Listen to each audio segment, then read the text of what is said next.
ان الفاظ کے ساتھ دعوت دوں گا کہ اہل محفل منتظر ہیں دیر سے عالی وقار، آپ کے پندو نصائح کا انہیں ہے انتظار۔ حضرت مولانا محمد سلمان صاحب بجنوری دامت برکاتہ العالیہ۔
بسم اللہ الرحمن الرحیم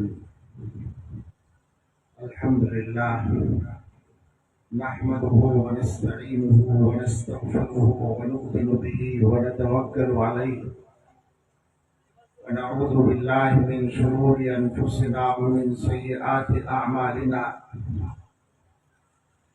من يهده الله فلا مضل له ومن يضلل فلا هادي له ونشهد أن لا إله إلا الله وحده لا شريك له ونشهد أن سيدنا ونبينا ومولانا محمدا عبده ورسوله صلى الله تعالى عليه وعلى آله وأصحابه وبارك وسلم تسليما كثيرا.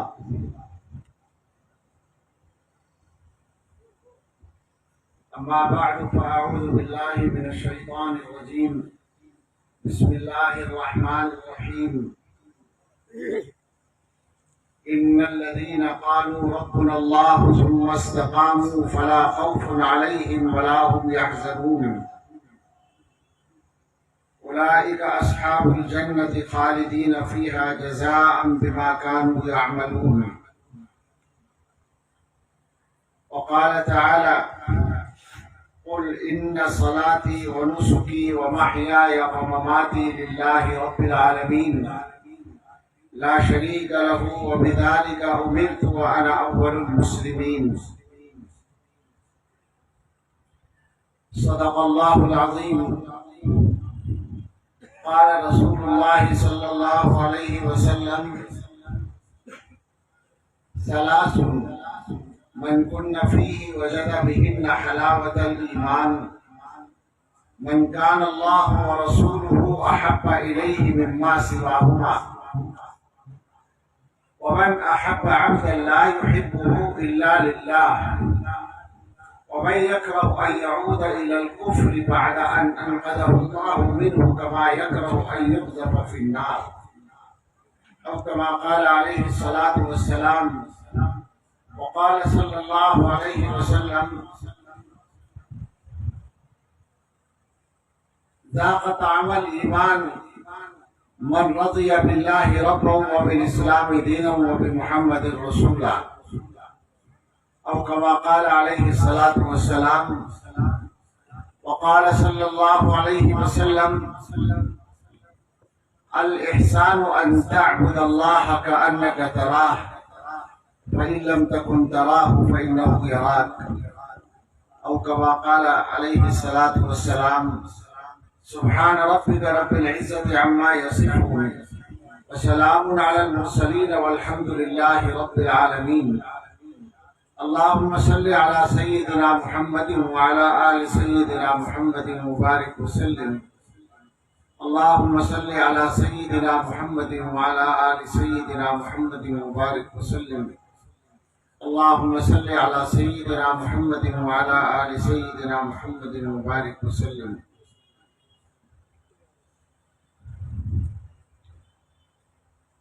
تاریخ نے پوچھا اے لوگو یہ دنیا کس کی دنیا ہے؟ دنیا میں جو کچھ ہوا ہے اس کا خلاصہ ہے۔ تاریخ نے پوچھا اے لوگو یہ دنیا کس کی دنیا ہے؟ شاہی نے کہا کنگڈم، بادشاہت، شاہی نے کہا یہ میری ہے، اور دنیا نے یہ مان لیا۔ پھر تخت بچھے، ایوان سجے، گھڑیال بجے، دربار لگے، تلوار چلی اور خون بہے، دنیا نے آخر شاہی کو پہچان لیا۔ تاریخ نے پوچھا پھر لوگوں یہ دنیا کس کی دنیا ہے؟ دولت نے کہا یہ میری ہے، اور دنیا نے یہ مان لیا۔ پھر بینک کھلے، بازار جمے، بیوپار بڑھے، انسان لٹے، انسان بکے، آرام اڑے، سب چیخ اٹھے، دنیا نے آخر دولت کو پہچان لیا۔ تاریخ نے پوچھا پھر لوگوں یہ دنیا کس کی دنیا ہے؟ ایک تیسرا نظام کمیونسٹ نظام تھا، محنت نے کہا یہ میری ہے، اور دنیا نے یہ مان لیا۔ پھر روح دبی، پھر پیٹ بڑھے، افکار سڑے، کردار گرے، ایمان لٹے، اخلاق جلے، انسان نرے حیوان بنے، دنیا نے آخر محنت کو پہچان لیا۔ تاریخ نے پوچھا پھر لوگوں یہ دنیا کس کی دنیا ہے؟ مومن نے کہا اللہ کی ہے، اور دنیا نے یہ مان لیا۔ پھر قلب و نظر کی صبح ہوئی، ایک نور کی لے سی پھوٹ بہی، ایک خودی کی آنکھ کھلی، فطرت کی صدا پھر گونج اٹھی، دنیا نے آخر آقا کو پہچان لیا۔ اس آقا کو پہچاننا ہی اصل میں اس کائنات کی منزل ہے۔ قرآن کریم کی ایک بہت مشہور آیت ہے، عام لوگ بھی اس کو جانتے ہیں اور اس کا ترجمہ بھی سمجھتے ہیں، وَمَا خَلَقْتُ الْجِنَّ وَالْإِنسَ إِلَّا لِيَعْبُدُونَ، میں نے انسان و جنات کو صرف اس لیے پیدا کیا کہ وہ میری عبادت کریں۔ اس آیت کی تفسیر ترجمان القرآن سیدنا عبداللہ ابن عباس رضی اللہ تعالی عنہما نے یہ کی ہے، اِلَّا لِيَعْرِفُونَ، میں نے انسانوں کو اور جنات کو اس لیے پیدا کیا کہ وہ مجھے پہچانے۔ تو اصل منزل اللہ تعالیٰ کو پہچاننا ہے، اور اس دنیا میں جسے بھی کامیابی حاصل کرنی ہے تو اسے اپنے پیدا کرنے والے کی پہچان کرنی ہوگی۔ جس آدمی کو اس کام میں، اس مقصد میں کامیابی مل جائے گی، اس کی زندگی ٹھیک ہو جائے گی۔ اس دنیا میں جتنے انسان رہتے ہیں ان میں اکثریت یہ مانتی ہے کہ انسان صرف دنیا میں رہنے کے لیے نہیں آیا۔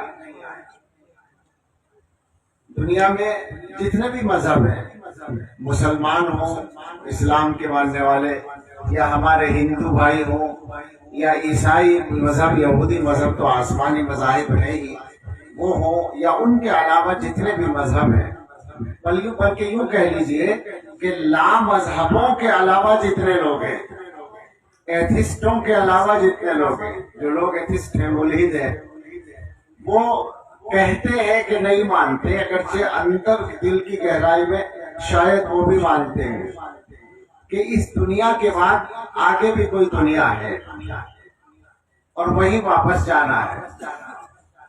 مسلمانوں کے پاس اس سلسلے میں بہت ہی صاف نقطۂ نظر ہے، بالکل سیدھا سچا، اور وہ یہ ہے کہ ہمیں پیدا کیا گیا تھا جنت میں۔ حضرت آدم علیہ السلام کو اللہ تعالیٰ نے جنت میں رکھا تھا شروع میں، اچھا وہاں غلطی ہو گئی تو دنیا میں بھیج دیا،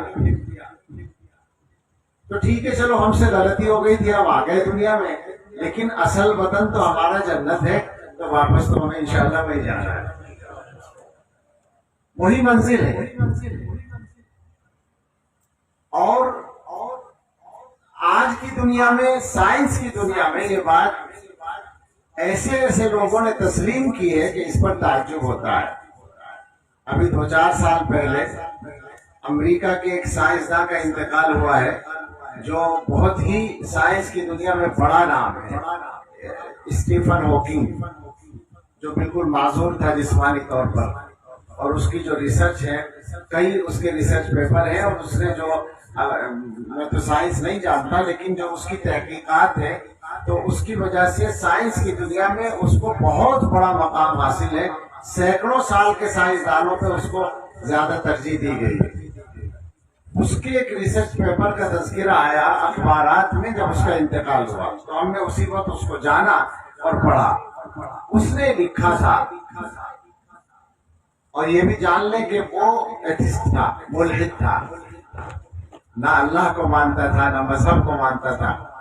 اس نے لکھا کہ میں نے جتنا اس دنیا کو اور انسان کو اسٹڈی کیا، جتنا مطالعہ کیا، جتنی اس کی تحقیق کی، تو میں یہ سمجھا ہوں کہ یہ انسان اس زمین کا رہنے والا نہیں ہے، یہ کسی اور جگہ کا رہنے والا ہے، اور وہ جگہ اس کے مزاج اور اس کی نزاکت کے بالکل مطابق تھی، وہاں یہ ٹھیک تھا، مگر اس سے کوئی غلطی ہوئی اور وہاں کوئی طاقت تھی جس نے اس کو وہاں سے اٹھا کر یہاں ڈال دیا۔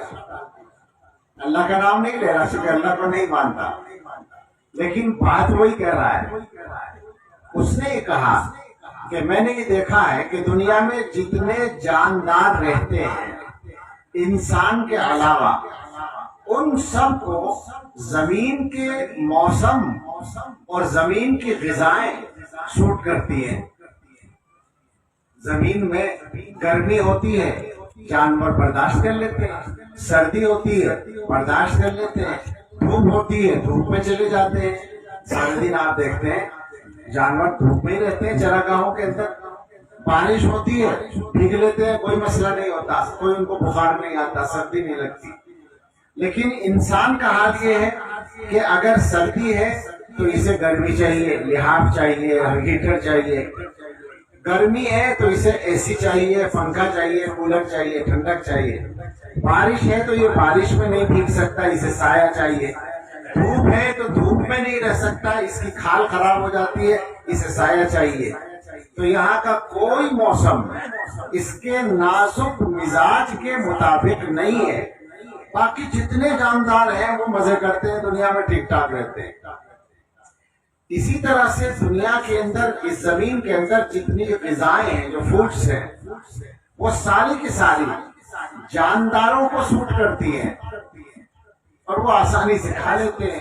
جو جانور گوشت کھانے والے ہیں، تو آپ نے کہیں نہیں دیکھا ہوگا کہ شیر کا کوئی باورچی خانہ ہے جہاں وہ گوشت کو پکاتا ہے پھر کھاتا ہے، وہ ایسے ہی کھا لیتا ہے جیسے ہے فطری طور پر۔ جو پتا کھانے والے جانور ہیں آسانی کے ساتھ پتوں کو اسی طرح کھا لیتے ہیں جیسے پتے پیدا ہوئے ہیں۔ جو دانا کھانے والے جانور ہیں وہ دانا اسی طرح کھا لیتے ہیں جیسے پیدا ہوا ہے۔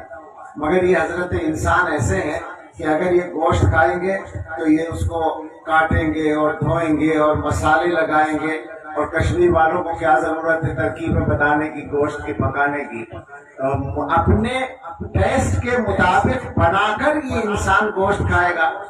اگر سبزی کھانی ہے تو سبزی بھی اسی طرح سے کچی نہیں کھا سکتا، پکا کر ہی کھائے گا اور اس میں بھی مسالہ ملائے گا۔ اسے اگر دانا کھانا ہے، گیہوں کھانا ہے، کوئی اور کھانا ہے تو اسے پیس کر کھائے گا، ایسے نہیں کھاتا، یا بھون کر کھائے گا کم سے کم۔ تو یہ کسی بھی غذا کو ڈائریکٹ نہیں کھا پاتا، عام طور پر اس کو غذائیں سوٹ نہیں کرتی۔ تو اس سے سمجھ میں آتا ہے کہ یہ انسان تو بہت نازک مزاج مخلوق ہے، یہ اس زمین کا رہنے والا نہیں ہے، یہ کہیں اور رہتا تھا، اور وہاں کا مزاج، وہاں کا موسم، وہاں کی غذائیں سب اس کے مزاج کے مطابق تھی، مگر اس سے بیچارے سے وہاں کوئی غلطی ہو گئی ہوگی اور وہاں کوئی طاقت تھی جس نے اس کو اٹھا کے یہاں ڈال دیا۔ جب یہ ہم نے پڑھا اخبار میں، مجھے ابھی چند سال کی تو بات ہے، بالکل ایک دم یاد ہے کہ فوراً مجھے قرآن کریم کی آیت ذہن میں آئی کہ اللہ رب العزت نے حضرت آدم علیہ السلام کو شیطان کی چالوں سے باخبر کرتے ہوئے ایک بات فرمائی تھی۔ 16ویں پارے میں ہے، ان لک الا تجوع فیہا ولا تعرا وانک لا تظمأ فیہا ولا تضحا۔ دیکھو تمہیں جنت میں یہ آسانی ہے کہ نہ بھوک کا مسئلہ ہے، نہ پیاس کا مسئلہ ہے، نہ دھوپ کا مسئلہ ہے، نہ لباس کا مسئلہ ہے۔ یہ آیت کا مفہوم میں نے بیان کیا۔ وہی بات آج ہو گیا رہا ہے بیچارہ کہ دنیا کے موسم اور غذائیں اس کو سوٹ نہیں کرتی۔ اللہ نے وہاں کہا تھا کہ دیکھو جنت کی غذائیں اور جنت کا موسم تمہارے مزاج کے مطابق ہے، آرام سے یہیں رہ لو، اس کے چکر میں مت پڑنا، شیطان کے، ابلیس کے، اس کے دھوکے میں مت آنا۔ تو اس سے یہ پتہ چلتا ہے، ہمیں تو پہلے سے پتا ہے، آج دنیا بھی مان رہی ہے کہ ہمارا اصل وطن وہ ہے، جنت ہے۔ حضرت تھانوی رحمۃ اللہ علیہ کا ایک رسالہ ہے جس کا نام ہے شوق وطن، وہاں وطن سے مراد جنت ہی ہے، باقاعدہ اس پر حضرت نے لکھا ہے۔ تو ایک بات تو یہ طے ہو گئی کہ مسلمانوں کے لیے تو اصل وطن جنت ہے، اور ہمارے حساب سے تو ساری دنیا کے انسانوں کا اصل وطن وہی ہے، مگر انسان بے وقوفی کرتے ہیں، اس وطن کا راستہ چھوڑ دیتے ہیں۔ ظاہر بات ہے کہ اللہ تعالیٰ نے جنت سے نکال کر جو دنیا میں بھیجا تو خواہ تو نہیں بھیجا، اگر یوں ہی جنت میں رکھنا منظور ہوتا تو نکالنے کی کیا ضرورت تھی؟ ظاہر ہے کہ کچھ نہ کچھ کرنے کے لیے بھیجا، تو خود بتا دیا لِيَبْلُوَكُمْ أَيُّكُمْ أَحْسَنُ عَمَلًا، اس لیے بھیجا، اس میں آزمانا ہے۔ جنت میں رہ کر تم سے ایک چوک ہو گئی تھی، اب تم باہر جا کر یہ ثابت کرو اپنے عمل سے کہ تم جنت میں رہنے کے لائق ہو۔ تم میں سے جو ثابت کر دے گا اسے جنت میں لے لیں گے، اور جو ناکام رہے گا اس کے لیے ایک الگ جگہ ہم نے بنا دی۔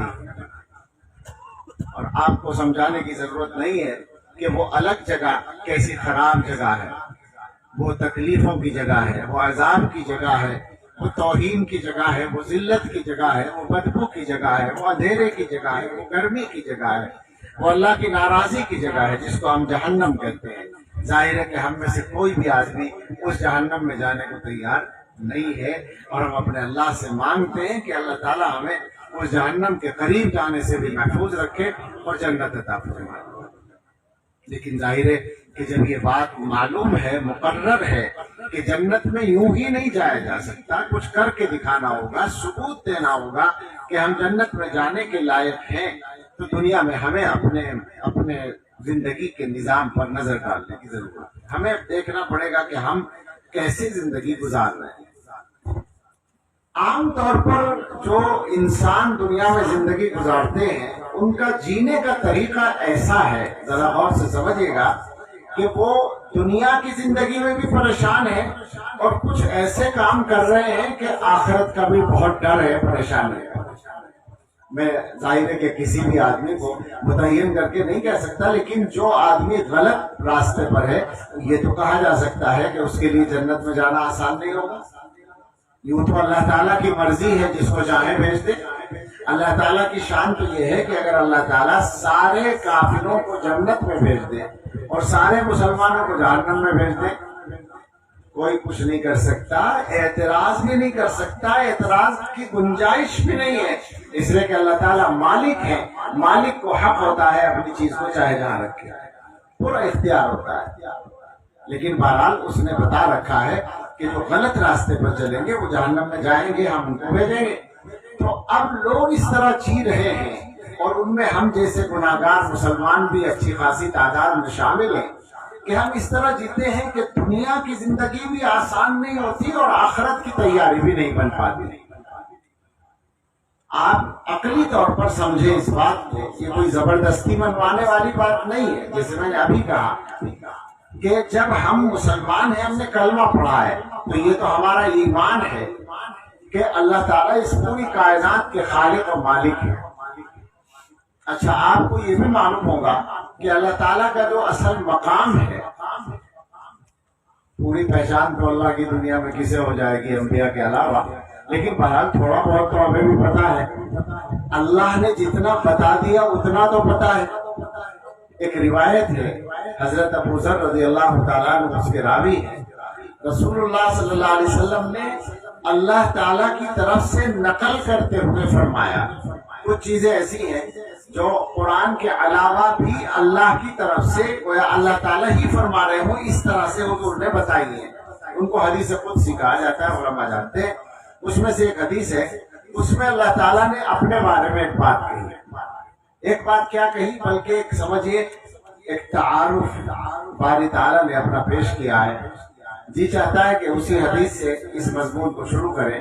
فرمایا، یا عبادی انی حرمت الظلم علی نفسی وجعلتہ بینکم محرما۔ پہلا جملہ تو یہ ہے، اے میرے بندو، میں نے اپنے اوپر اپنی ذات پر ظلم حرام کر رکھا ہے، میں ظلم نہیں کروں گا، اور تمہارے درمیان بھی اس کو حرام کیا ہے۔ فلا تظالموا، لہذا آپس میں ایک دوسرے پر ظلم نہ کرو۔ اس کی لمبی تشریح میں نہیں جانا چاہتا کیونکہ سارا مضمون پورا نہیں ہوگا، لیکن اتنی بات سمجھ لیں کہ اللہ تعالیٰ کچھ بھی کرتے وہ ظلم نہ ہوتا، لیکن انسانوں کے یہاں جس کو ظلم کہا جاتا ہے اللہ تعالیٰ وہ بھی نہیں کرتے۔ اللہ نے پہلے کہہ دیا، میں ویسے جو چاہے کر سکتا ہوں، لا یسأل عما یفعل وهم یسألون۔ یہ اللہ کی شان ہے کہ اللہ تعالیٰ سے پوچھا نہیں جا سکتا کیا کر رہے ہیں، فعال لما یرید ہے، لیکن پھر بھی اللہ نے یہ اپنے لیے مقرر کر دیا، اعلان کر دیا کہ میں وہ ظلم بھی نہیں کروں گا جس کو تم ظلم سمجھتے ہو، لہذا تم بھی آپس میں ایک دوسرے پر ظلم نہ کرو۔ اس کے بعد فرمایا، یا عبادی کلکم ضال الا من ہدیتہ، اے میرے بندو، تم میں سے ہر ایک گمراہ ہے سوائے اس کے جسے میں ہدایت دوں۔ فاستہدونی اہدکم، تو تم مجھ سے ہدایت مانگو، میں تمہیں ہدایت دوں گا۔ یا عبادی کلکم جائع الا من اطعمتہ، اے میرے بندو، تم میں سے ہر ایک بھوکا ہے سوائے اس کے جسے میں کھلاؤں۔ فاستطعمونی اطعمکم، تو تم مجھ سے کھانا مانگو، میں تمہیں کھلاؤں گا۔ یا عبادی کلکم عار الا من کسوتہ فاستکسونی اکسکم، اے میرے بندو، تم میں سے ہر ایک بے لباس ہے سوائے اس کے جسے میں کپڑا پہناؤں، مجھ سے کپڑا مانگو، میں تمہیں کپڑا پہناؤں گا۔ اور اس کے بعد فرمایا، یا عبادی لو ان اولکم وآخرکم وانسکم وجنکم کانوا علی اتقى قلب رجل منکم ما زاد ذلک فی ملکی شیئا، اے میرے بندو میری شان کو سمجھو، اگر تمہارے شروع سے لے کر آخر تک کے لوگ، یعنی تمام انسان، پوری انسانی تاریخ میں جو دنیا میں آئے، وہ سارے انسان اور سارے جنات، ہم نہیں جانتے جنات کی آبادی کتنی ہے، مگر انسانوں کی آبادی بہرحال کھربوں میں بنے گی، آدم علیہ السلام سے لے کر قیامت تک۔ سارے انسان اور سارے جنات سب کے سب تم میں سب سے بڑے متقی آدمی کی طرح ہو جائیں، یعنی جیسے حضرت محمد صلی اللہ علیہ وسلم، محدثین نے تشریح کرتے ہوئے کہا کہ سارے انسان ایسے بن جائیں جیسے حضور صلی اللہ علیہ وسلم۔ تو اللہ تعالیٰ فرماتے ہیں، کیا خیال ہے تمہارا، سارے انسان محمد صلی اللہ علیہ وسلم کی طرح میرے بندے بن گئے، اعلیٰ درجے کے نمبر 1 کے بندے، تو کیا میری شان کچھ بڑھ جائے گی؟ فرمایا نہیں، ما زاد ذلک فی ملکی شیئا، اس کی وجہ سے میری طاقت اور میری بادشاہت میں کوئی بڑھوتری نہیں ہوگی، کوئی اضافہ نہیں ہوگا، میں جتنا بڑا ہوں اتنا ہی رہوں گا، میں پہلے ہی سے کامل ہوں۔ اور اگر تمہارے یہ سارے لوگ وَلَوْ وَنَبَّلَكُمْ وَآخِرَكُمْ وَإِنسَكُمْ وَجِنَّكُمْ كَانُوا عَلَىٰ أَفْجَرِ قَلْبِ رَجُلٍ مِّنكُمْ مَا نَقَصَ ذَلِكَ مِن مُلْكِ شَيْئًا، یہ سارے انسان، سارے جنات بدترین نافرمان آدمی کی طرح بن جائیں، محدثین نے کہا جیسے ابلیس بن جائے، شیطان بن جائے، تو کیا خیال ہے میری طاقت کچھ گھٹ جائے گی؟ ذرہ برابر بھی میری طاقت میں کوئی کمی نہیں آئے گی۔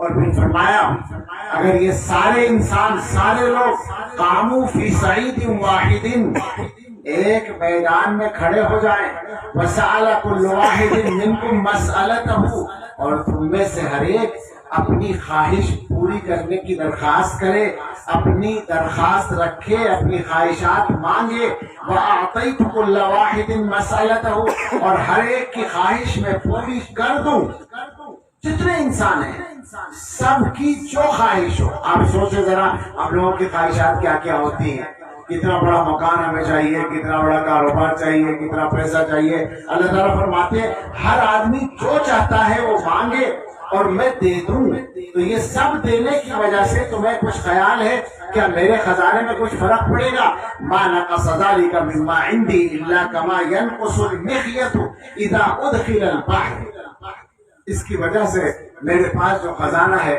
اس میں اگر تم کہو کمی آئے گی تو ایسی آئے گی جیسے سوئی پانی میں سمندر میں پانی میں نہیں سمندر میں آپ سوچے سمندر میں کتنا پانی ہوتا ہے ایک چھوٹی سی سوئی اگر ایک گلاس پانی میں ڈال کر نکال لے سوئی وہ ڈالے اور نکال لے تو کوئی بتا سکتا ہے پانی کتنا کم ہوا ایک گلاس میں ایک سمندر میں اگر سوئی ڈال کر نکالی جائے کیا فرق پڑے گا اللہ تعالیٰ فرماتے ہیں ایسا خرچ ہوگا میرا خزانہ تم سب کو دینے کے بعد یہ میری شان ہے یہ اللہ تعالیٰ کا تھوڑا سا تعارف ہے تو جب ہم اللہ تعالیٰ کے بارے میں اتنا تھوڑا بہت جانتے ہی ہیں تو ہمیں سمجھنا چاہیے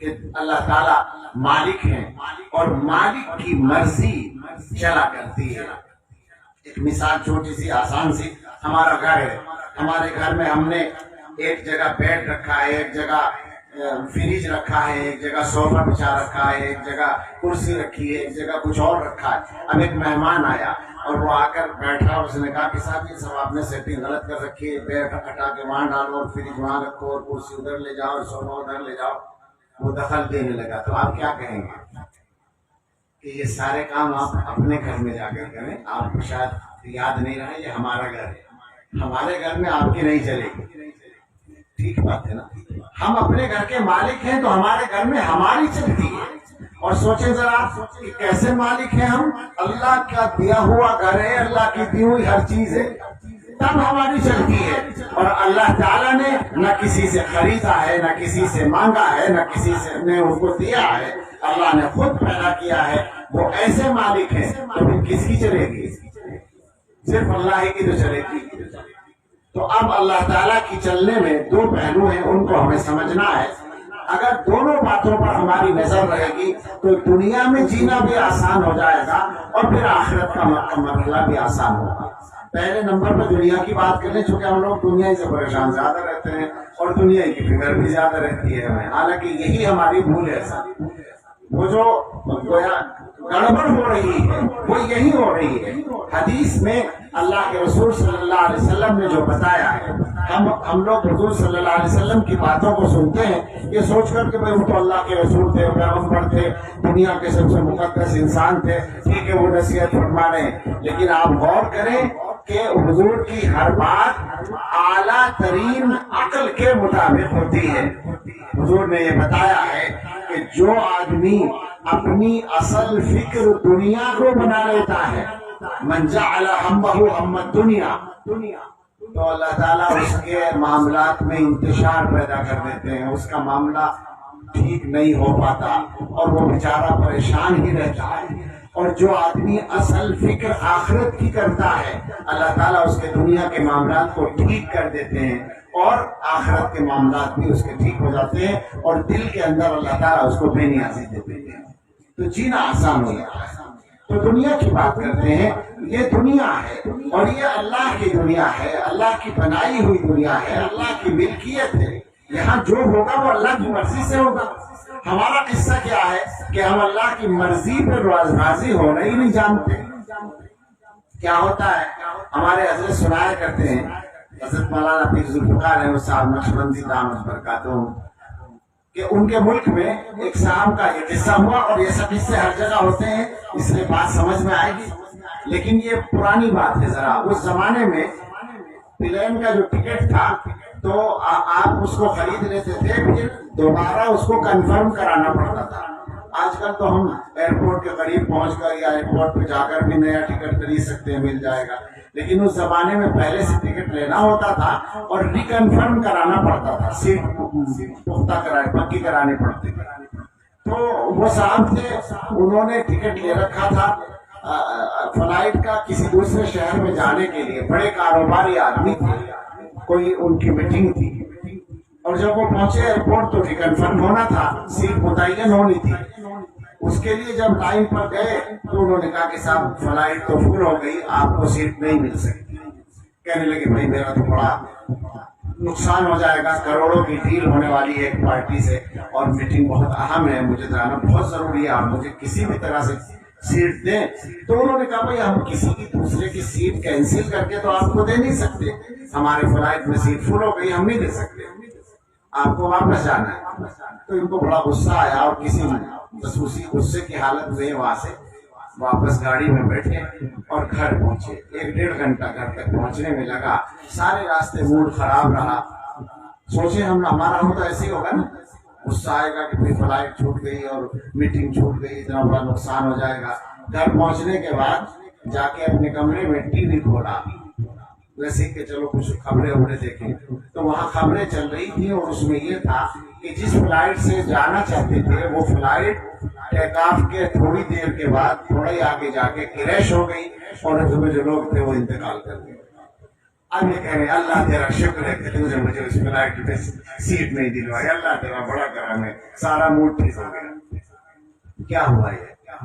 ہمیں ہنسی آتی ہے سن کر، لیکن یہ واقعہ ہے کہ ہم سب کا یہی مزاج ہے، ہم سب کا یہی مزاج ہے کہ جو ہماری مرضی ہے اگر وہ پوری ہو جائے تو ہم خوش ہوتے ہیں، اور ہماری مرضی پوری نہ ہو تو ہم ناخوش ہو جاتے ہیں۔ ہم نے ایک دکان کی، ہم یہ چاہتے ہیں کہ اس دکان سے روزانہ 10,000 کا پروفٹ ہو، نہیں ہو رہا ہے تو ہم پریشان ہیں۔ ہم نے کوئی بھی کام کیا اور ہم نے چاہا کہ یہ اس طرح ہو جائے، نہیں ہوا تو ہم پریشان ہیں۔ کوئی بھی معاملہ دنیا میں پیش آتا ہے تو ہم لوگ پریشان رہتے ہیں۔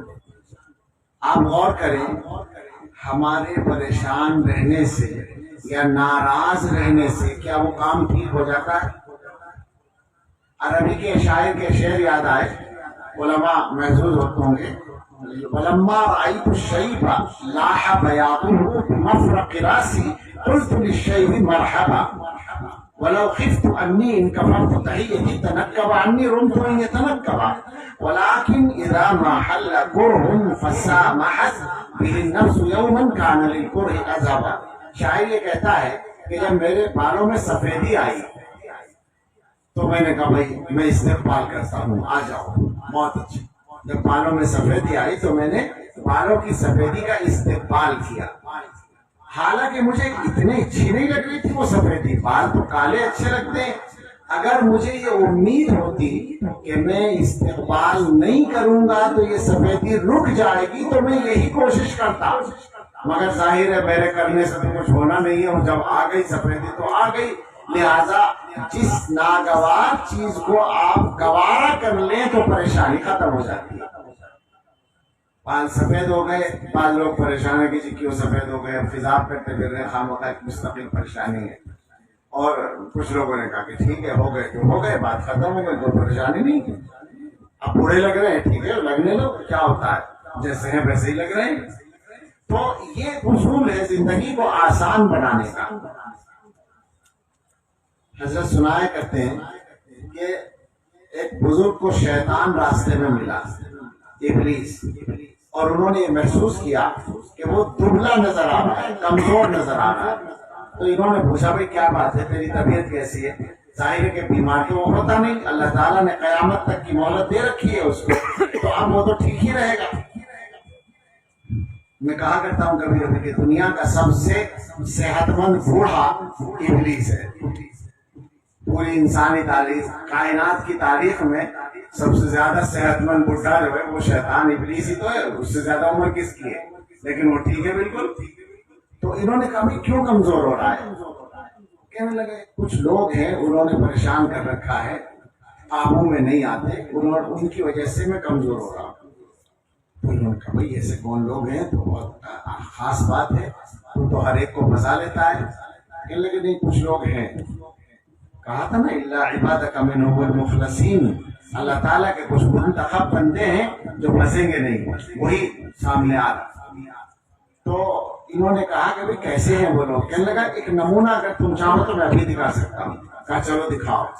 تو ایک گاؤں تھا، اس کے کنارے میں ایک مکان تھا. مکان کیا تھا؟ چھپر پڑا ہوا تھا، اور اس کے نیچے ایک صاحب کپڑا بننے کا کام کر رہے تھے. کھٹی لگاتے ہیں نا، وہ ہینڈ لوم کہہ لیں اس کو، ہاتھ سے کپڑا بننا. تو وہ کپڑا بن رہے تھے ایک بڑے میاں. شیطان نے ان سے کہا کہ دیکھو تم یہاں کھڑے ہو جاؤ اور میں وہاں جا رہا ہوں اس بڈھے کے پاس، اور جو میں کروں وہ دیکھنا اور جو وہ کرے وہ دیکھنا. شیطان نے گدھے کی شکل بنائی، بہت مناسب ہے اس کے لیے. گدھا بن کر وہ ان کے قریب گیا اور جا کر ان کا جو تانا بانا تھا، جو سوت لمبا کھینچا ہوا تھا، اس پر لات مار دی. اور یہ آپ کو معلوم ہے کہ گدھے کی لات جو ہے وہ اکیلی نہیں ہوتی ہے، دو ایک ساتھ ہوتی ہے. دولتی کہتے ہیں نا اس کی، ڈبل. تو وہ مارتی لات اس نے جا کر، اور سر ٹوٹ گیا. یہ ہے وہ موقع جہاں انسان آزمایا جاتا ہے کہ اس کا نقصان ہوا یا اس کے مرضی کے خلاف کام ہوا تو وہ کیا کرتا ہے. آپ غور کریں کہ ہم میں سے کوئی آدمی کپڑا بن رہا ہو، یعنی ایسا کام کر رہا ہو جو آسان بھی نہیں ہے، اور اتنی بڑی تعداد میں سوت ہوتا ہے، ہزاروں دھاگے ہوتے ہیں، وہ ٹوٹ گئے تو ہم کیا کریں گے؟ گدھے نے آ کر توڑ دیے تو ہم کیا کریں گے؟ کم سے کم لاٹھی تو اٹھا ہی لیں گے گدھے کو مارنے کے لیے، اتنا تو کریں گے. اور یہ سمجھیں گے کہ ہم اتنا کرنے کا تو ہمیں حق بھی بنتا ہے. ان بڑے میاں نے کیا دیکھا، اچھا اس نے نقصان کر دیا، انا للہ و انا الیہ راجعون پڑھا، اور اس کے بعد گدھے کو کچھ نہیں کہا، بسم اللہ الرحمن الرحیم پڑھ کے اپنے دھاگوں کو جوڑنا شروع کر دیا. بسم اللہ پڑھ رہے ہیں اور گرہ لگا رہے ہیں، بسم اللہ پڑھ رہے ہیں گرہ لگا رہے ہیں. بہت دیر لگ گئی. کافی دیر کے بعد وہ سارے دھاگے ٹھیک ہو گئے اور اب انہوں نے دوبارہ اپنا کام شروع کر دیا. وہ گدھے صاحب تو دور کھڑے ہوئے تماشا دیکھ ہی رہے تھے. دوبارہ آیا اور دوبارہ آ کر پھر اسی طرح لات مار دی. اب کیا خیال ہے آپ کا؟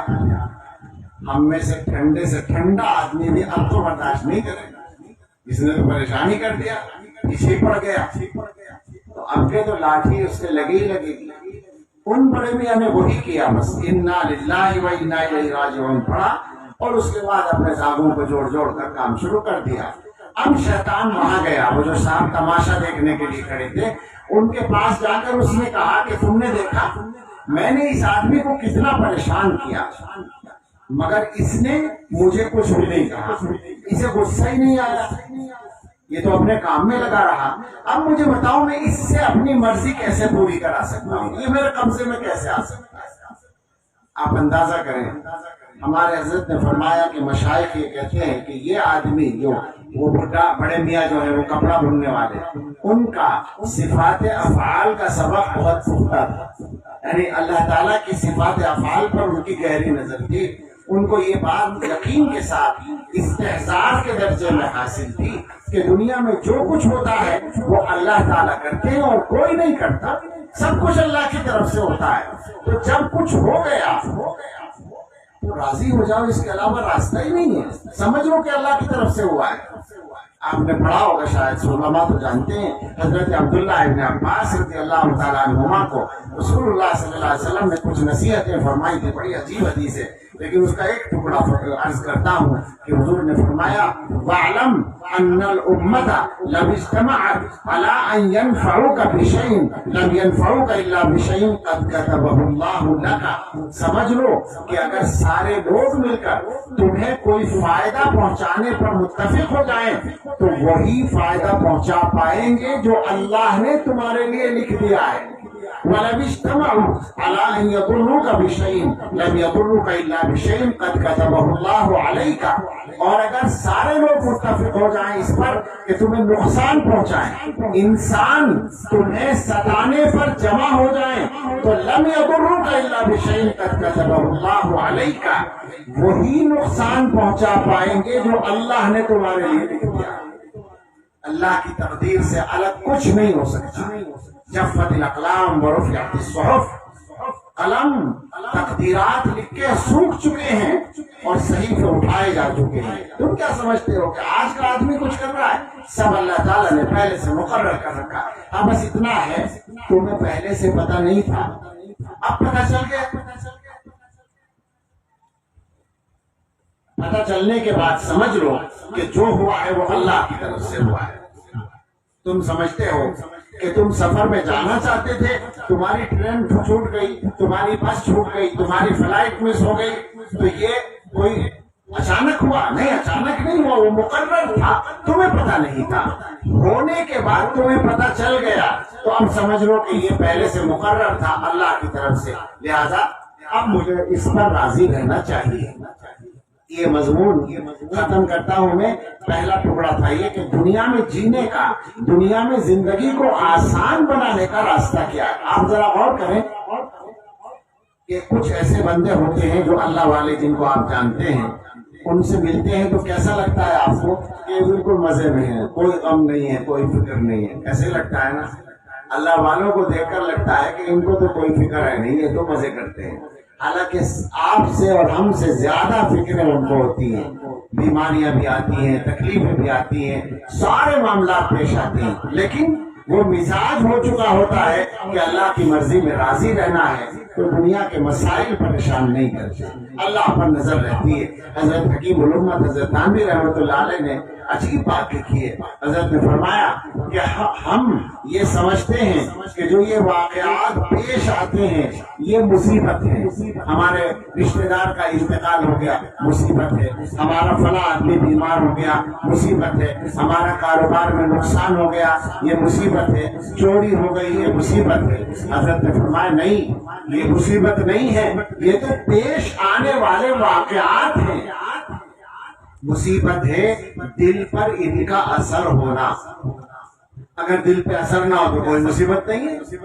آپ دیکھیں کہ آپ کے رشتہ داروں میں ایک انتقال ہوا، آپ بھی رو رہے ہیں، آپ کے رشتہ دار سب رو رہے ہیں. پڑوس میں ایک گھر ہے، ان کی کوئی رشتہ داری نہیں ہے، وہ بیچارے شریک تو ہیں، رو نہیں رہے ہیں، ان کو کوئی غم نہیں ہے، اس لیے کہ ان کے دل پر اس کا کوئی اثر نہیں ہو رہا ہے. حالانکہ مصیبت تو وہاں بھی ہے، وہیں پیش آئی ہے، مگر وہ نہیں رو رہے ہیں. ایک آدمی کے داڑھ میں تکلیف ہے یا کہیں بھی، وہ ڈاکٹر سے کہتا کوئی دوا دے دو. ڈاکٹر صاحب کیا دیتے ہیں آج کل؟ Painkiller. آج کل کا طریقہ ہے. اب وہ پین کلر کھا لیا آپ نے، چند منٹ کے بعد کہنے کوئی ٹھیک ہو گیا، الحمدللہ آرام ہو گیا. 4 گھنٹے کے بعد پھر شروع ہو گیا. کیا خیال ہے؟ بیماری دور ہوئی تھی یا بیماری کا احساس ختم ہوا تھا؟ احساس ختم ہوا تھا. احساس اصل میں تکلیف دیتا ہے، ورنہ بیماری تو اس وقت بھی تھی جب وہ 4 گھنٹے احساس کے نہیں تھے. تو مطلب یہ ہے کہ اگر ہم سب یہ مزاج بنا لیں کہ جو ہو رہا ہے وہ اللہ تعالیٰ کی مرضی ہے اور ہم اللہ کی مرضی میں راضی ہیں تو جینا آسان ہو جائے گا. ایک نام آپ نے پڑھا ہوگا اسلامی تاریخ کا، حضرت ہی کے ہم نے یہ واقعہ پڑھا ہے. بہلول مجنون کہا جاتا ہے ان کو، کہ ایک دیوانے آدمی تھے، اور حقیقت یہ ہے کہ وہ اللہ کی محبت میں دیوانے تھے. ایک آدمی نے دیکھا کہ بہلول صاحب بیٹھے، اس نے سلام کیا، جواب دے دیا. انہوں نے پوچھا کہ بہلول صاحب کیا حال ہے؟ کہنے لگے ایسے آدمی کا حال کیا پوچھتے ہو جس کی مرضی کے مطابق ساری دنیا کا کام چل رہا ہے. انہوں نے کہا یہ کیا بات ہوئی؟ وہ یہ سمجھے کہ یہ بھی کوئی پاگل پن ہے. جس کی مرضی کے مطابق، اس نے کہا کہ آپ کی مرضی کے مطابق ساری دنیا کا کام چل رہا ہے. کہنے لگے بالکل، دنیا میں جو ہوتا ہے وہ میری مرضی کے مطابق ہی ہوتا ہے. تو اس نے کہا کیسے؟ کہنے لگے یہ بتاؤ کہ دنیا میں جو کچھ ہوتا ہے وہ اللہ کی مرضی کے مطابق ہوتا ہے یا نہیں؟ کہا یہ تو ظاہر ہے اللہ کی مرضی کے مطابق ہوتا ہے. کہنے لگے دنیا میں جو کچھ ہوتا ہے وہ اللہ کی مرضی کے مطابق ہوتا ہے اور میری مرضی اللہ کی مرضی کے مطابق ہے، لہذا سب کچھ میری مرضی کے مطابق ہے، میں اللہ کی مرضی میں راضی ہوں. تو اب بتائیے کوئی مشکل رہے گا؟ آسان ہے یہ تو ہونا ہی ہے. آپ ناراض ہوں، آپ پریشان ہوں، آپ ناشکری کریں تو بدل نہیں جائے گا، مردہ زندہ نہیں ہوگا. ہاں اگر آپ صبر کر لیں اور اللہ کے حوالے کر دیں زندگی آسان ہو جائے گا. یہ تو ایک ٹکڑا ہوا کہ ہمارے پاس اللہ تعالیٰ نے ایسا ایمان کا خزانہ دے دیا ہے کہ ہم دنیا کی زندگی کو آسان بنا سکتے. ہم سے آسان زندگی دنیا میں کسی کی نہیں ہو سکتی. یہ ٹھیک ہے پریشانیاں آئیں گی تو ظاہر ہے مشکلات تو دنیا میں آنی ہے، پھر آزمایا کیسے جائے گا؟ اور اگر پریشانیاں نہیں آئیں گی، مشکلات آئیں گی، آزمایا جائے گا. آزمانے میں یہی تو بات ہے کہ جو آ رہا ہے اس پر ہم صبر کر لیں اور اب اللہ کی مرضی میں راضی ہو جائیں تو اللہ تعالیٰ ہم سے راضی ہو جائے. دوسرا مسئلہ ہے آخرت کی زندگی کو آسان بنانے کا. حضرت رسول اللہ صلی اللہ تعالی علیہ وسلم نے یہ بھی آسانی کے ساتھ ہمیں سکھا دیا. اس کے لیے ضروری ہے کہ ہمارے دلوں کے اندر ایمان کا ایسا درجہ ہو جس کو حضور علیہ السلام نے ایک الگ انداز سے بیان کیا ہے. ابھی میں نے 2 حدیثیں پڑھی ہیں. ایک آیت پڑھی وہ تو آسان سا مضمون ہے، یعنی مشہور سا. جو لوگ یہ کہے ہمارا رب اللہ ہے ثم استقاموا، پھر اس پر استقامت اختیار کر لیں، فلا خوف علیہم ولا هم يحزنون، ان پر نہ خوف ہوگا نہ غم ہوگا، آخرت میں کچھ نہیں ہوگا، آسانی ہو جائے گی. استقامت. حدیث میں حضور صلی اللہ علیہ وسلم نے فرمایا 3 باتیں جس آدمی کے اثر ہوں گی ان کی برکت سے وہ ایمان کی مٹھاس پالے گا.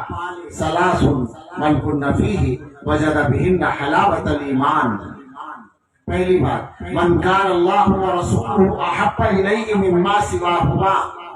پہلی بات یہ ہے کہ اللہ اور اللہ کے رسول کی محبت باقی سب سے اس کے دل میں زیادہ ہو.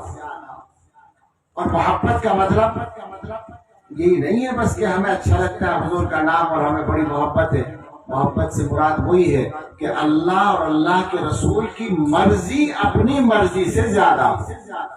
جو وہ کہے وہ ٹھیک ہے، جو وہ حکم دے تو حلال ہے، جو وہ روک دے تو حرام ہے. اس کے بعد وَمَنْ أَحَبَّ عَبْدًا لَا يُحِبُّهُ إِلَّا لِلَّهِ. آدمی کسی بندے سے محبت کرے تو صرف اللہ کے لیے کرے. اس لیے کرے کہ یہ اللہ والا ہے، یا اس لیے کرے کہ اللہ نے اس سے محبت کرنے کا حکم دیا، اللہ کے لیے کرے. اور تیسری بات وَمَنْ يَكْرَهُ أَنْ يَعُودَ إِلَى الْكُفْرِ بَعْدَ أَنْ أَنْقَذَهُ اللَّهُ مِنْهُ كَمَا يَكْرَهُ أَنْ يُقْذَفَ فِي النَّارِ. جو آدمی ایمان ملنے کے بعد کفر سے جب اللہ نے نکال دیا، بچا دیا، تو اب کفر میں واپس جانے کو اتنا ہی برا سمجھے جیسے آگ میں ڈالے جانے کو برا سمجھتا ہے.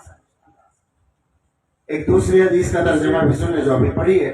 حضور علیہ الصلوۃ والسلام فرماتے ہیں وہ آدمی ایمان کا ذائقہ چکھ لے گا جو اللہ کو رب مان کر راضی ہو، مطمئن ہو، اسلام کو دین مان کر مطمئن اور راضی ہو، اور محمد صلی اللہ علیہ وسلم کو رسول و پیغمبر مان کر مطمئن اور راضی ہو.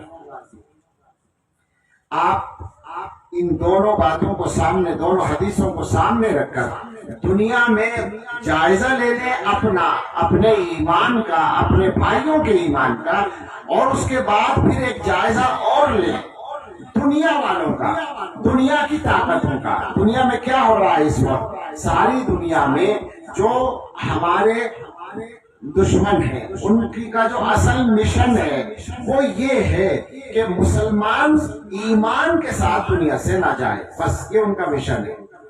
ہمارے پاس نسخہ یہ ہے کہ ہمیں اپنے ایمان کو بچا کر چلنا ہے، ایمان کو کی حفاظت کرنی ہے.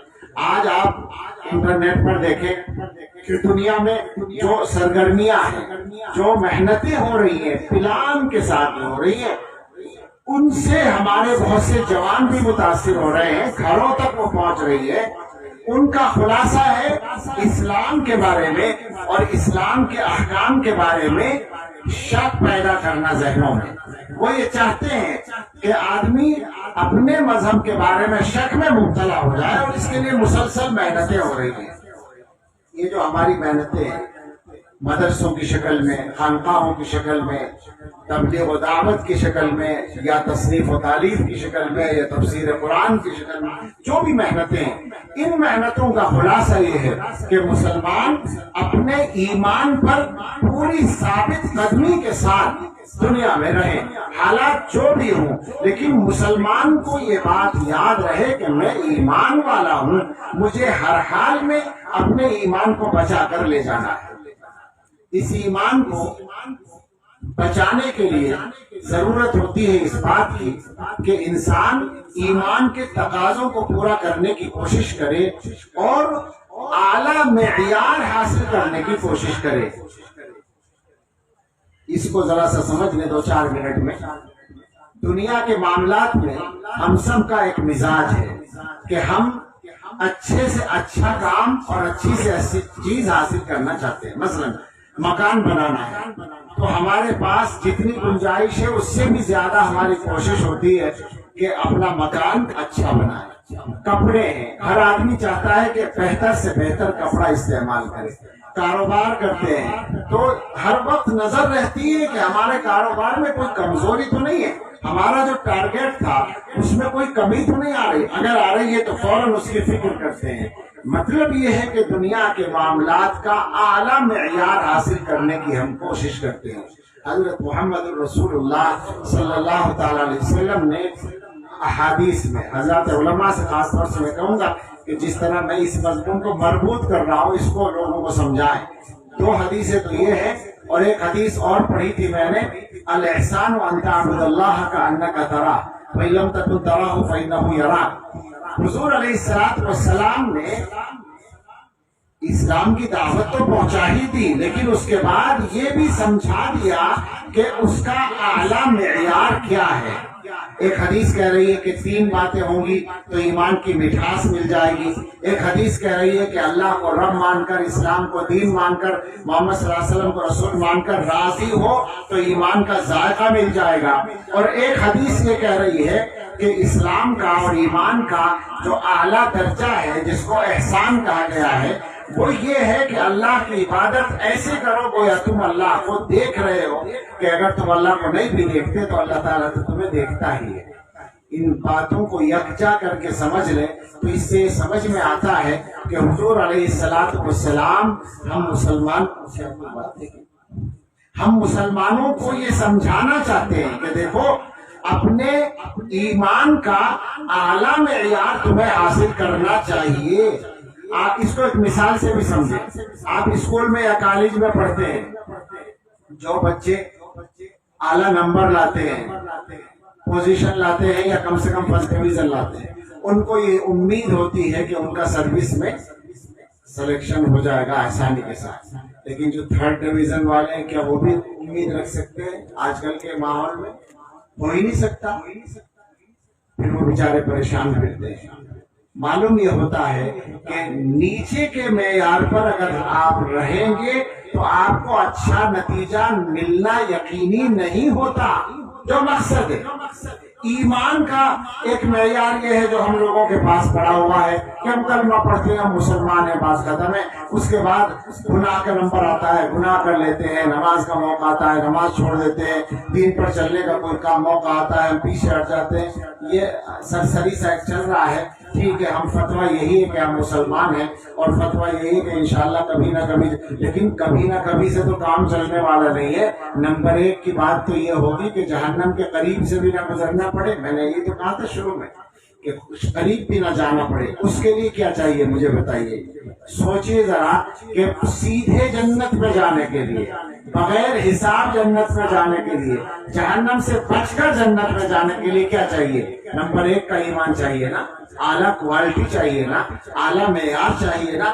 وہ اعلیٰ معیار حاصل کرنا ہے ہمیں اپنے ایمان کے سلسلے میں۔ اس اعلیٰ معیار کو حاصل کر کے فائدہ کیا ہوگا وہ سمجھ لیں، اور وہ اعلیٰ معیار ذرا سا ایک مثال بلکہ ہمارے اکابر کا ایک مضمون ہے، اس کو بیان کر کے واضح کر دوں، کیونکہ اب مجھے اپنی بات کو ختم کرنا ہے۔ وہ معیار ہے یقین کا اعلیٰ درجہ۔ قرآن کریم میں یقین کے لفظ کے ساتھ 3 لفظ استعمال ہوئے ہیں، 2 ایک صورت میں اور ایک صورت میں۔ علم الیقین، عین الیقین الہاکم التکاثر میں، اور حق الیقین سورہ حاقہ میں غالباً۔ علماء نے یہاں سے نکالا کہ یقین کے 3 درجے ہو سکتے ہیں۔ ایک تو یہ کہ آدمی کو کسی چیز کا پتہ ہوتا ہے، ہمیں یہ پتا ہے کہ باہر فلاں آدمی کھڑا ہوا ہے، ہمیں یہ پتا ہے کہ ہماری گاڑی فلاں جگہ کھڑی ہوئی ہے، یہ جانتے ہیں ہم، یہ علم الیقین ہے۔ لیکن آپ کو پتا ہے کہ علم الیقین بہت پکا نہیں ہوتا۔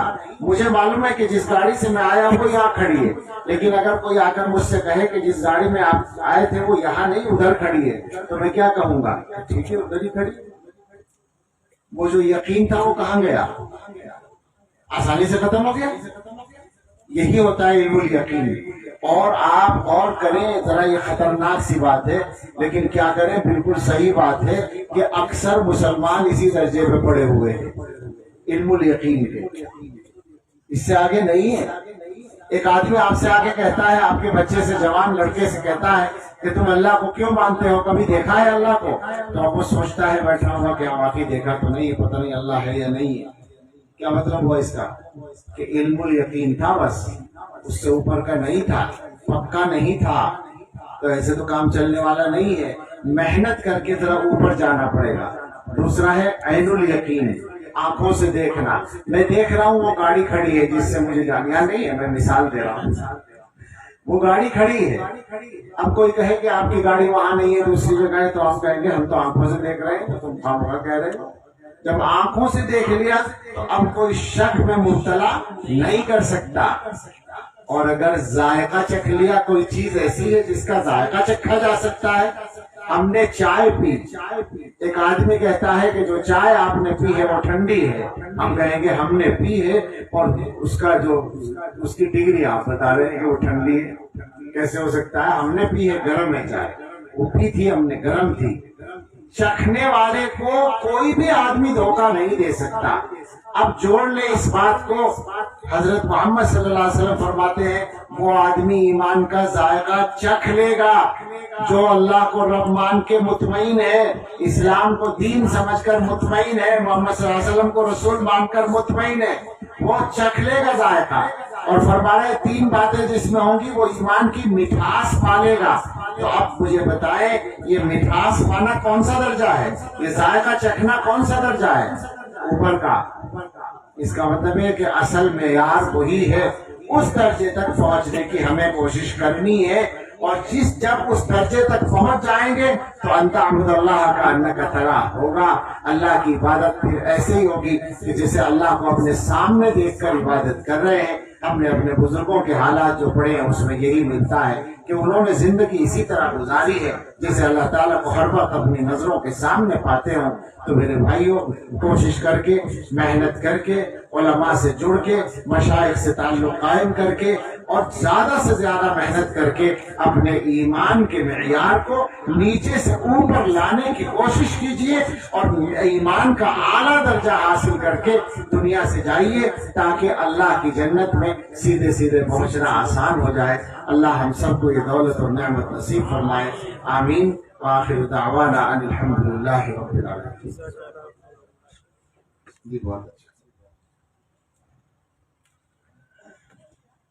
سامعین سے گزارش کریں گے کہ حضرت اس وقت ہمارے درمیان موجود ہیں۔ ہمارے بچوں کے لیے سعادت کی بات ہے کہ حضرت کے ہاتھوں سے انہیں کچھ انعام دیا جائے۔ یہ ہمارے کچھ بچے ہیں جنہوں نے دستار بندی تو ان کی الحمدللہ ہو چکی ہے، لیکن انعام باقی ہے۔ اب حضرت کے دست مبارک سے وہ انعام دیا جائے گا۔ یہ حفاظ کرام ہیں جنہوں نے حفظ مکمل کیا ہے۔ میں نام پڑھتا ہوں، بچوں سے گزارش ہے کہ فوراً آ جائیں اور حضرت کے ہاتھوں سے اپنا انعام جو ہے وصول کریں۔ انعام میں ان کو کپڑے کا ایک سوٹ دیا جا رہا ہے، جاوید احمد میر ولد محمد یوسف میر ساکن جمعہ۔ لیکن بچوں سے گزارش ہے کہ بہت جلدی آ جائیں، جس کا نام لیا جائے فوراً آ جائیں۔ ذاکر احمد میر محترم ولد محمد امان اللہ میر صاحب ساکن بٹپورہ ہائی ہم۔ تیسرے نمبر پہ جنید احمد ڈوئی ولد الف دین ڈوئی ساکن گوس کپوارہ. شریف الدین شاہ ولد عبد الخالق شاہ صاحب چک کی گاؤں. شاہد احمد ڈوئی ولد محترم سیف الدین ڈوئی صاحب گوس کپوارہ. محمد اقبال ملک ولد محترم عبد الرشید ملک صاحب ساکن منیدہ. دانش جمال میر ولد محترم محمد جمال میر صاحب ساکن کلاروس. ناصر حسین ملک ولد محمد حسین ملک صاحب ساکن ترہگام کپوارہ. منیر احمد خان ولد محمد حنیف خان صاحب ساکن زرہمہ کپوارہ. محمد عارف کھٹانہ ولد حسین احمد کھٹانہ ساکن جمعہ گنج. سجاد احمد گنائی ولد علی محمد گنائی صاحب ساکن ددروت. محمد عامر وانی ولد غلام حسن وانی صاحب ساکن ددروت. زاہد اسماعیل برا ولد محمد اسماعیل برا صاحب چوکی بل کرالپورہ. محمد شعیب میر ولد محمد یونس میر صاحب ساکن بٹپورہ ہائے ہمہ. فیصل احمد پیر ولد نذیر احمد پیر صاحب ساکن زرہمہ. فیضان جاوید میر ولد جاوید احمد میر خمریال لولا. خالد احمد ملک ولد محمد اشرف ملک صاحب ساکن گوس کپوارہ. جمیل احمد عبد المجید برا نار کاشیرہ. یہ تھے وہ بچے ہمارے جنہوں نے حفظ مکمل کیا. دستار بندی ہو چکی تھی لیکن انعام باقی تھا. حضرت کے ہاتھوں انعام حاصل کر لیا. لیکن اب یہ امتحان سالانہ میں اول پوزیشن والے کچھ بچے ہمارے پاس ہیں جن کو ہم انعام میں نقدی 500 روپے اور ایک کتاب دیں گے. حضرت کے ہی ہاتھوں دینا جو ہے وہ زیادہ مناسب رہے گا. عربی پنجم سے شیخ محمد عمر ولد ولی محمد شیخ ریگی پورہ کپوارہ. جزاک اللہ. درجہ عربی چہارم سے اول پوزیشن والے بصیر احمد خواجہ ولد محمد رفیق خواجہ ساکن نوا گبرا کرنا. درجہ عربی سون سے محمد رفیق بھامڑا ولد بشیر احمد بھامڑا ساکن کھانا گڑ خمریال. درجہ عربی دوم سے اول پوزیشن والے شرافت احمد خان ولد محمد یاسین خان صاحب ساکن راجواڑ ہندواڑہ. درجہ عربی اول سے پہلا اول پوزیشن والے سفیر احمد میر ولد محمد یوسف میر صاحب ساکن جمعہ گنج. درجہ فارسی سے ندیم احمد خواجہ ولد ہاشم الدین خواجہ صاحب ساکن درد پورہ کرالپورہ. اب یہ حفظ و ناظرہ کے ہیں. وہ تو عربی والے تھے اور فارسی والے. حفظ و ناظرہ سے یہ کچھ بچے ہیں جو اول پوزیشن والے ہیں.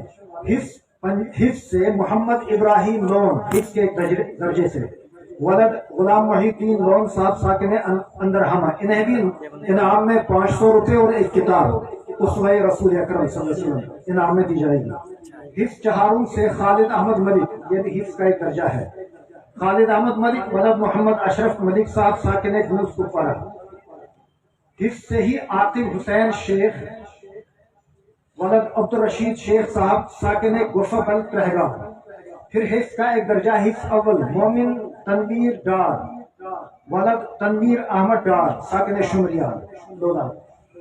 شعبہ تحفیظ القرآن سے مبشر احمد میر ولد عبد القیوم میر ساکن ناری زب کلاروس. یہ تھے وہ بچے جنہوں نے ایک تو حفظ مکمل کیا تھا اور سالانہ امتحان میں جنہوں نے اول پوزیشن سے جو ہے وہ امتحان سالانہ پاس کیا تھا. اللہ پاک ان کے علم میں ان کی جو ہے ان کی عمر میں برکت نصیب فرمائے. اور بہت مبارک کی بات ہے ان کے لیے کہ حضرت مولانا کے ہاتھوں انہوں نے اپنا انعام حاصل کیا. ہم مولانا کے بھی بہت زیادہ جو ہے شکر گزار ہیں کہ آپ نے اتنا وقت ہمارے لیے دیا. اللہ پاک آپ کا آنا بے حد قبول